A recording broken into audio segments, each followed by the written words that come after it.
Hello and welcome back to the channel. As always, my name is Kelly, and 2025 was not a good year. Both literally and just for me personally. Apparently 2025 had a grudge about me making this video and decided on December 31st to screw over all of the footage of the first time I tried to record this. So, as far as I'm concerned, good riddance. And in order to start the new year properly, I of course am going to recount to you the best and the worst films that came out last year. As always, we'll start with the worst, and as always, we'll start with the dishonorable mentions. Oh shit, here we go again. Captain America, Brave New World. I don't hate this movie, but just from a structural standpoint, all of the cleanup it's clearly doing in the background, and just obvious reshoots that just make certain plot points not relevant, you can't call it a good movie. A Minecraft movie. This was easily one of the worst theater experiences I've ever had the displeasure of going to. If people were actually excited about this movie and doing all that chicken jockey stuff legitly, I might have been able to get into it and take it off this list. But they're doing it ironically, literally just to make other people's lives hell. Those of us who like enjoying movies, and those of us who enjoy theater experiences. It didn't stop me from buying this, though. How to Train Your Dragon 2025. Here's the controversial pick that I'm sure that people aren't going to agree with me on, but frankly speaking, I don't like it when Disney pulls this crap. I don't want to see DreamWorks do it either. And speaking of, Lilo and Stitch 2025. Lilo and Stitch is one of my favorite Disney films of all time, and frankly speaking, this live-action remake is mostly an insult to that original product. Need I say more? And with the dishonorable mentions out of the way, let's start counting down the top 11 worst films of last year. Why top 11? Tradition at this point, so just go with it. Number 11. Until Dawn. Yes, Lilo and Stitch is not the only franchise I love kind of getting bastardized. And in truth, for the first half of this movie, I was on board. It had nothing to do with the games. It had absolutely nothing to do with its source material. It was just a fun little time loop horror thing with some fun practical effects. Real B-movie stuff. But then the second half happens, and they try to force themselves in and cram themselves into the game lore, and none of it works on any level whatsoever. There's some genuinely good scenes inside of this. I actually really do like the way they did some of the makeup effects on the Wendigos and things. But I cannot, in good conscience, as a fan of this franchise, say that this was respectful in any meaningful way at all. And just so we're clear about my position as a fanboy of this franchise, I bought the remake of this. One of the first things I put on this channel was me playing Until Dawn. I love this franchise. And this film does not get at all what makes Until Dawn so much fun. And frankly speaking, it probably didn't need a film at all. Until Dawn is a throwback to every horror film you've ever seen. You've got a bunch of teens going up to an abandoned cabin where they're haunted by a killer or a monster or monsters, and they're kind of reenacting a bunch of horror tropes, and you get a control to see whether or not they live or die. This film is a time loop paradox where a couple of kids are chasing down their sister who may or may not have been at this place at some point in their life, only to get there and suddenly get stuck in a time loop where they have to survive until dawn. It sounds like someone literally wrote this movie not knowing about the game, or more likely, as I suspect, had no idea what the game was, and they just slapped the Until Dawn name on someone else's script, and then they hastily wrote in an ending to try to tie it into everything at the end. It's not the first time that the franchise has had this done to them. Hell, even Saw 2 technically was never meant to be a Saw film. They just repurposed it. But you can make it work if you actually put in the effort. This did not. There's a lot of stupid fun to be had in the first half, but other than that, this movie is a wash. Number 10. Jurassic World Rebirth. I really struggled on this number 10 spot. I really, really did. I actually had this listed as something like Him, which for the first 30 minutes of that movie, it's a good idea and then just devolves into just pretentious garbage. But you know what? Something like that tried. Even though it didn't work, it tried. Something like Jurassic Park World, though, it's given up. This entire franchise is bankrupt beyond belief. I honestly don't think this was as bad as the last couple of these. Like, I can't even remember the name of the last one. I think it was Dominion, maybe. It's been a while. The one with the stupid Joker raptor that does that stupid, Tom and Jerry skit where he's pretending to be asleep and stuff. I honestly think this is a better movie than that. The acting's better, at least. I like Scarlett Johansson and Mahershala Ali, so, at least it has a couple of leads I can get behind. But everything in this movie is just something you've seen in this franchise before. And not in a cool throwback kind of way. More of a, we're just doing the same shit over again. And it's so tired and boring. Like, literally, the most interesting thing in this movie is the new dinosaur that they have. This mutant thing that is like a combination of a bunch of other things. And when it finally shows up on screen, it actually is kind of menacing. They said that it was inspired by a xenomorph. You can tell, but it's something new to the franchise. Too bad he only shows up in the last 10 minutes of this 2-hour movie. Like, why? You have this thing. Have it hunt them throughout the entire time they're on this island. Why is it only here for 10 minutes? It's the only thing that I find interesting in your film. Other than that, it's just a hogwash of everything you've seen before. They do the raptor sequence. They do the T-Rex sequence. They do the dinosaur somehow having ninja abilities and being able to sneak up on people despite causing like earthquakes around them. And you have the evil business guy doing evil things for the sake of evil stuff. Like, come on. Try. I'm just so tired with this franchise. It needs to try.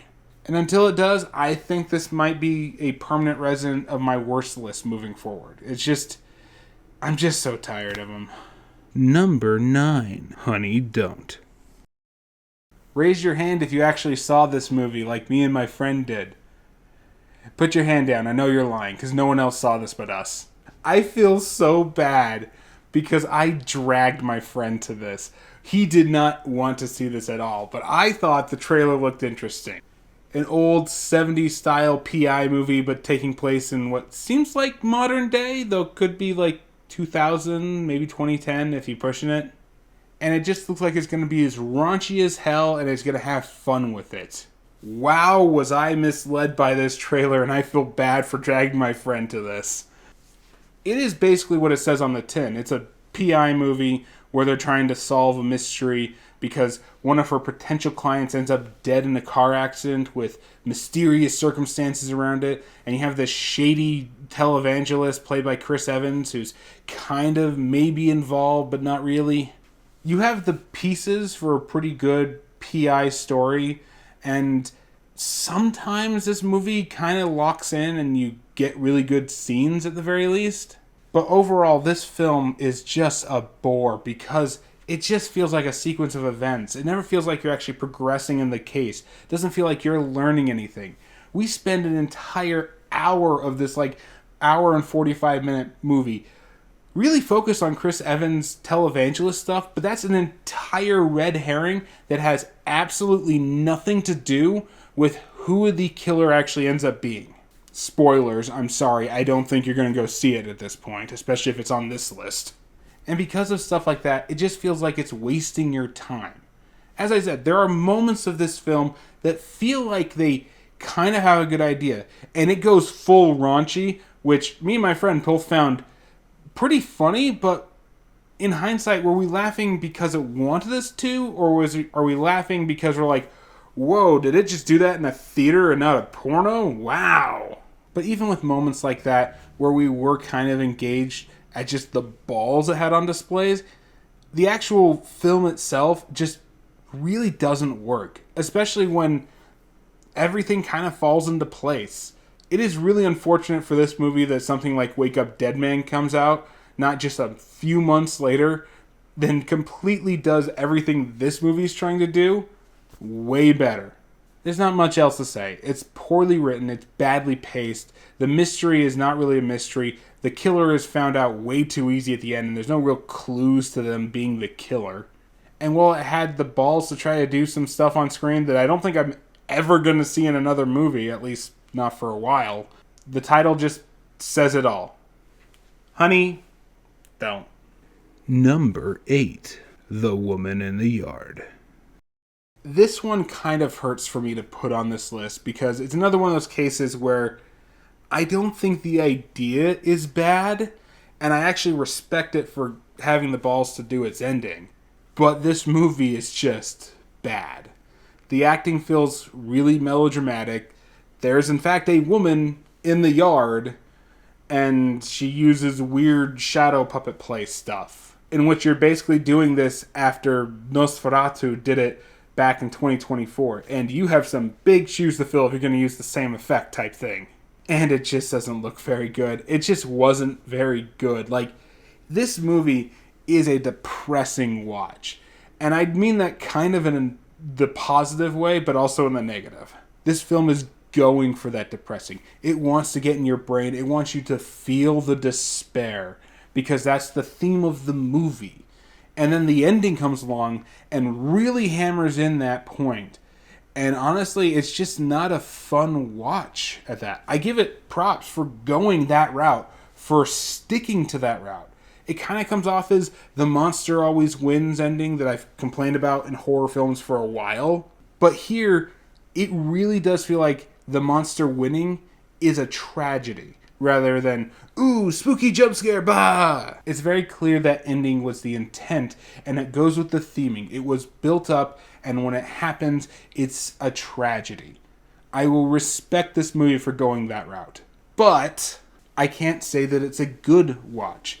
Even if I were to take out the complaints of just the effects and everything else like that, it just makes you feel bad by the end of it.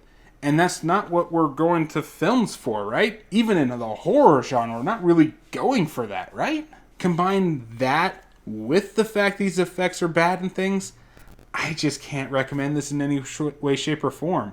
It genuinely just feels like this is a prototypical bad movie. It had a really good idea. I think execution kind of limited it. And then the ending kind of just, with the final death nail, to say that at best this was going to be a watch once and never again. But with everything else, it's unfortunately a never watch it situation.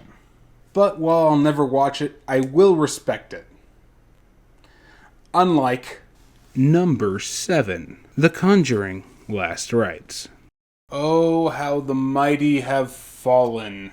When the first two Conjurings came out, it really felt like a breath of fresh air in the haunted house, spirit possession genres. It felt like new ideas were being introduced, new types of ways of doing jump scares that didn't feel cheap or just there to go boo in front of your face, that kind of thing. And creative camera techniques and different atmospheres to really build up different feelings and emotion, not just terror, like mystery and awe. Fast forward a decade later and these films have just completely given up. This is probably even more of giving up than Jurassic Park World was. Jurassic World, not Jurassic Park World. Why did I say it like that? You get my point. This movie is tired. It's everything you've seen from every single one of these films before. Even their spin-offs did things better.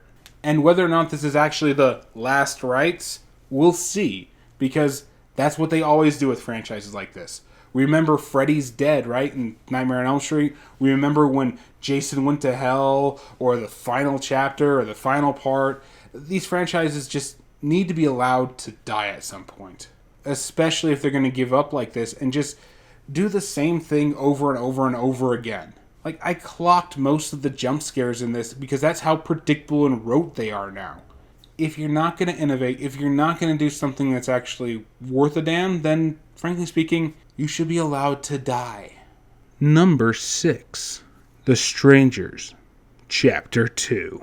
Speaking of franchises that need to be allowed to die, why is this still going? Look, the first Strangers has an appeal.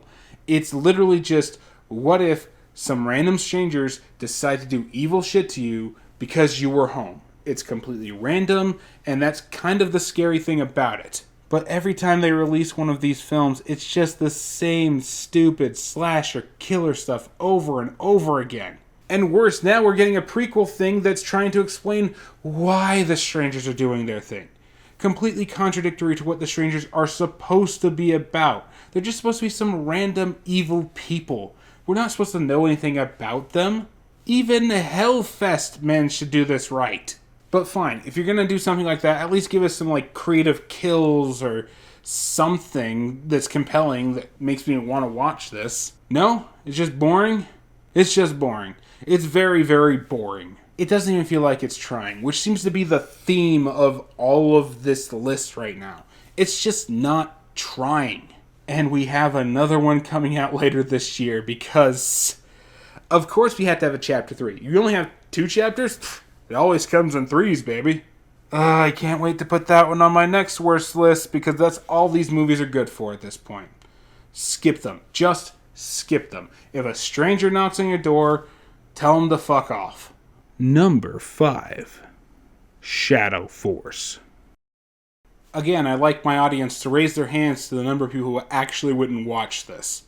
Which is probably actually higher because this actually came from somebody who had a decent record beforehand. Some people might not remember this, but way back in 2021, there's a really great movie called Cop Shop. Highly recommended. And this film, Shadow Force, is from the same guy. And it's just night and day. Cop Shop is clever, well written, great action suspense thriller. Shadow Force is an incompetent, incomprehensible mess that thinks that the best way to tell its story is to have a little kid who can't act literally follow this couple as they apparently try shooting at bad guys, but the framing and the editing is off. I can't tell if they're actually aiming at each other and shooting at each other. Like, this is really weird how incompetent Shadow Force is at this when you remember that this same guy did Cop Shop. And you're like, what happened in 4 years? Did you just forget how to make a film? And again, I gotta bring up the kid because this kid is the most annoying thing in this movie, bar none. And this movie would be instantly taken off this list if this kid were not in it. Like, he's written to be a 5-year-old, and he's acted to be like a 5-year-old, and not in a good way. In that annoying, they will not shut the fuck up kind of way that almost makes you want to backhand them every time you see them. But you gotta resist that urge, and you gotta push through it. Heaven forbid that people are apparently shooting at you. They've got worse aim than stormtroopers, but apparently they're trying to shoot at you. And you gotta babysit the kid the entire time. Which just makes this entire thing just so hard to get through. This film's also just generic. It's your basic, we were once in the business, but we got out to start a family, but now they want to kill us because we apparently know something we're not supposed to, but we have a kid now. Like, if I were to make a comparison, Spy Kids is a better film than this. Spy Kids! The only thing I can say is that at least it's not the worst action film of this year. I say action, but this is probably the truest action film on this list. So we'll get to that other movie when we get there, but let's move on for now. Number 4. Hurry Up Tomorrow. Okay. I know this is pretty high on my worst list. I'll put it out there, though. If you're looking for that kind of self-indulgent, I think I'm creating the greatest art of all time, but it's actually shit type of bad movie, this is it. This is a personal passion project of the weekend, and it's just misery done 100% worse. Including such wonderful things like The Weeknd doing karaoke of his own songs so that he doesn't get burned alive, I think was what happened in that sequence. She was pouring something. I think it was fuel to burn him alive.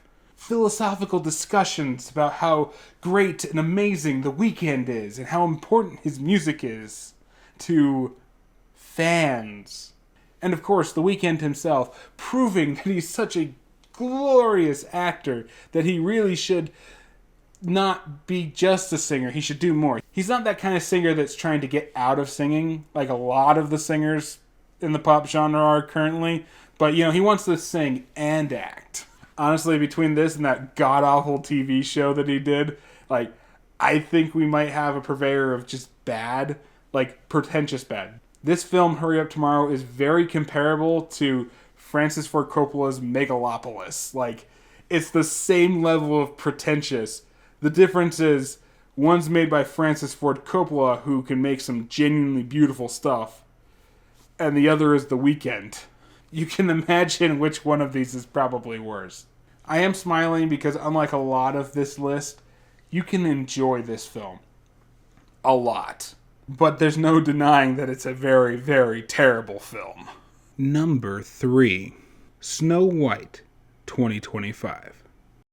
And if you're wondering why, even though I stated how much I love Lilo and Stitch, that it's not on the list, it's because this film exists. Look, we all know that this Snow White film was dead out the gate before it even got released. We all saw the set photos, we all heard the press, we all heard the main actress refuse to shut up in front of a camera because, heaven forbid. This movie was dead from the get-go. So let's throw that all out and just look at the film itself. This film is a testament to the idea that if you have a bad idea, you either A, change it, or B, just stick with it and commit. There is no commitment here because they tried to have their cake and eat it too. What I'm talking about here is that there's two different conflicting ideas for this movie, and if they'd gone with one or the other, I don't think it would have been good, but it would have been better than this. One of the big controversies with this was the set photos, where it looked like they weren't going to do the Seven Dwarves, and instead they had this theater troupe of token diversity hires, if you will, that would replace the Seven Dwarves. And in truth, this would be fine. If they had committed to that route, it probably wouldn't have worked out as well, but it would have been fine.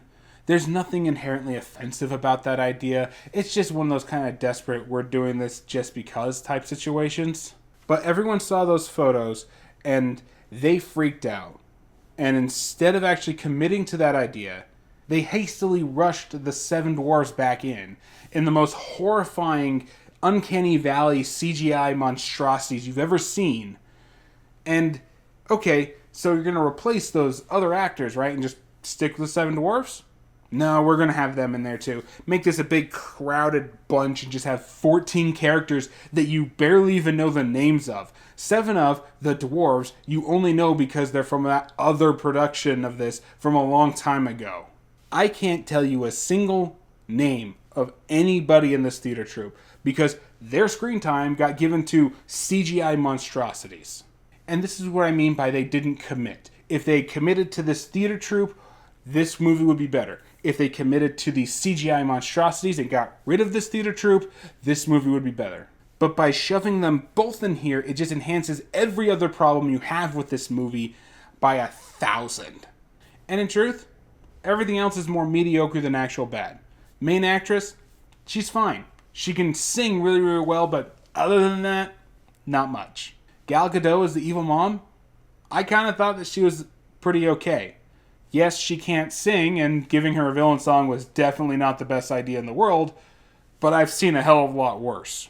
This film never even had a chance, but at the very least, if they had committed, it probably wouldn't have been on this list. It's a crappy remake. Is it the worst of these remakes? Probably not. I still think Lion King would probably earn that title, but it's still up there. And most of it is because of just how they bungled all of this. It's longer than the original animated feature. It's stupider by a wide margin. It looks worse than the original. It's more animated and it's less colorful somehow. And then you have the nightmare fuel that are these stupid dwarves that should not be in this movie. This is the prototypical, we should have committed to one idea and left it at that. Instead, corporate tried to jam in everything and make everybody happy, but in the process, they made nobody happy. Being a corporate mess, though, is bad. But it can be worse. It could be this. Number 2. I Know What You Did Last Summer, 2025. You want the most disrespectful film to the previous entries in franchises, probably that came out this year, it's this movie. And you can't really tell you why unless you spoil the big twist as to who the fisherman killer is this time. Because, oh boy, it's a doozy. And when you hear this reveal alone, you have to just drop your jaw if you've ever seen any of these movies before. And truth be told, I only vaguely remember like the first two. Like, I don't think I watched the third one. I think I heard there was a ghost aspect to it that was weird. But I was never a big fan of the I Know What You Did Last Summer franchise. Like, it's one of those things that feels like it should have been a one-off rather than a franchise. But whatever. There are fans of this, and even I can tell how disrespectful and absolutely horrible of a choice it was to make this guy the killer. So if you don't want to be spoiled, just skip to whatever's going to pop up. I don't know what the time code is. It'll be down here. Because the killer turns out to be not one, but two killers. And although they get one of them, maybe because she might have ended up surviving, there was a post-credit scene, it's really stupid. But the second killer, and the most important one, is Freddie Prinze Jr.'s character. Turning him into the killer this time around is clearly trying to copy Scream in the worst ways possible, because this just completely shits on his character in ways you can only dream of sometimes. He's the one person who shouldn't be on this list. This is the one person who shouldn't be the killer in any way, shape, or form.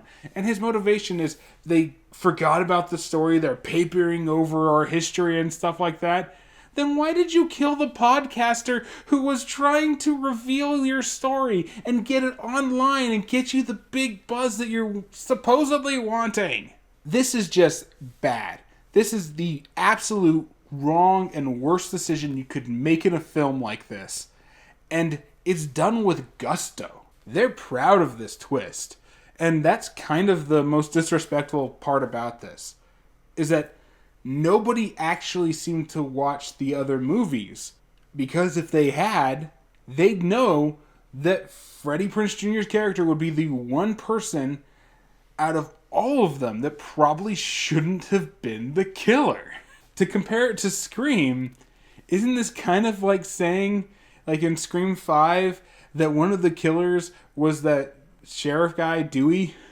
Like, what if Dewey ended up being the secret surprise killer in Scream 5? Would that not have ruined the movie?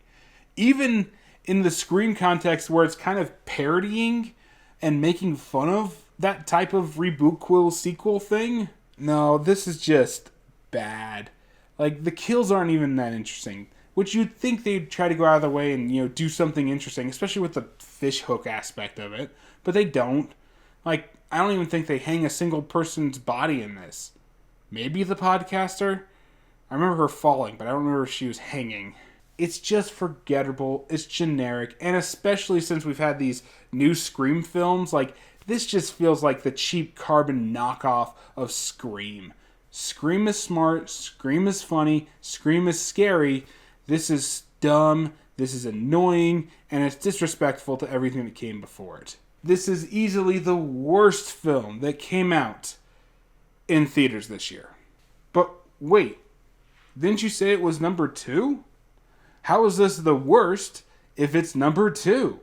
Well, my friends, that's because I have rules about my lists. And I've just got to say, I don't like putting streaming films on my worst or best lists. Personally, I think if they were good enough to be in theaters, they'd be put in theaters. Putting streaming films on them feels kind of like a cop-out. The whole point of me making these videos and things is to give you an idea of if it's worth your time and money to go see something. So going to the bargain barrel that didn't even attempt to be in theaters, it feels like a cop-out in my part. But this year, I have to make an exception because there was something so bad, so dystopian, and just so absolutely vile that I had to break my rule and include a streaming film on this list. I Know What You Did Last Summer is easily the worst thing that came out in theaters last year. But it's not the worst film that was released last year. And unfortunately, we gotta talk about it. Number 1. War of the Worlds 2025. This film is basically a culmination of a lot of the things we've seen on this list, combined and magnified with the money of Amazon. War of the Worlds is one of the treasured stories of film and just fiction in general, and so many things have been inspired by it. So to have a modern remake of it, and maybe change the virus to a digital one, and wait, didn't we do that with Independence Day? Yeah, you can already see where this movie is ripping other things off of. But to add insult to injury, this film wasn't filmed in 2025 or 2024 or even 2021. It was filmed in 2020 during the COVID lockdowns, and is very clearly just one of those ones where everyone's staring in front of a webcam doing shocked faces over and over and over again while they have bad PS3 graphics over real world footage to say there's an alien invasion going on. Like, with the money and backing from Amazon, you would think that things would look better, but these tripods look like they're ripped straight from Unreal Engine 5. Like, they're just garbage. Heck, I should even say Unreal Engine 5. This looks like Unreal Engine 3. Horribly integrated, just so that we can have Ice Cube go over and over and over again for so many hours. It's an hour and a half. I'm making an exaggeration, but it feels like it's longer. This movie is so bad and boring. And you can tell it was made by a corporation that they really wanted to emphasize how important your data is. Your data is the most important thing. These aliens are eating your data. You may not be able to go on Facebook if they keep eating your data. Or shop at Amazon. Please shop at Amazon. Hey, did you know that we're going to save the world with our awesome Amazon products? Yeah, this is a big part of this movie, and from that aspect alone, there is a chance you could enjoy something like War of the Worlds in a so bad it's good fashion. I didn't, but you could, especially when they start going into how this Amazon employee loves working for Amazon. They're so good to him. They spend so many hours training him. And we're going to save the day with our new Amazon delivery drone. You just have to place an order on Amazon so that I can turn this thing on. Please do it so we can save the world and stop these alien tripods with a virus. I can't say this with a straight face. How did they write this with a straight face? This is so bad, it would be parody if not for the fact everyone is taking this dead seriously. And again, to some people, that's probably going to make this a lot funnier. But to me, I hated every second of this. I only dragged myself through it because I heard the word of mouth on it. And I thought, okay, I got to give it a chance to see if it's actually that bad. It might make a dishonorable mention on my worst list, but it's worse than that. Like, I couldn't just do that. I really wanted to. Again, I don't put streaming movies on here unless they're, like, exceptional. And this is exceptional. You can do something good with this style of film where it's just, you know, everything on a camera and just we're using the computer screen type thing. We saw Unfriended. We saw Searching. You can do stuff with that style. But this is clearly we're all in lockdown right now and we can't do anything else, but we all kind of want a paycheck from Amazon who's throwing big piles of money at us. And what we got is just absolute asinine and terrible. Like, every aspect of this is just the worst.